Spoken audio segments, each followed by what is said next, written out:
as we mentioned a few minutes ago, a busy day for Governor Hogan as he made several stops today on the Eastern Shore. But WBOC's Todd Karli was able to sit down with the governor to ask a few questions about his plans for the state of Maryland. Well, thanks for spending a few minutes with us this afternoon. Oh, thank you. I'll jump right to opioids and the addiction scourge that is Maryland, really across the country. I know the legislature, and with your signature recently, passed a series of bills to try to do something about that. You know, it's been just a terrible problem that we've been focused on. It first came to my attention when I was running for governor about how bad and how widespread the problem has been. So one of the first things I did as governor was to create an emergency opioid and heroin task force that came up with 33 recommendations, all of which we implemented. And the problem continued to evolve and get worse. So this session, we pushed a whole, I created the first state of emergency in the country on this issue, where we've uploaded all of our state agencies working with local governments. We've invested $50 million into the problem, and we're trying to attack it from every direction. From education, from prevention, from treatment and law enforcement, and it's just a growing problem that's tearing apart communities and families from one end of the country to the other.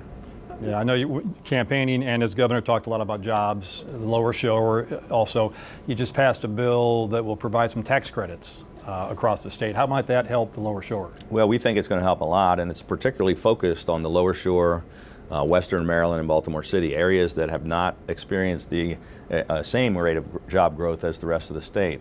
I wanted to figure out how can we provide incentives to bring businesses here, because there's so many great workers that we could put to work and would really help the economy. So it provides tax incentives to encourage the businesses to come into the areas where we need jobs the most. But as we've been focused on jobs, we cut the unemployment rate to 4.2%.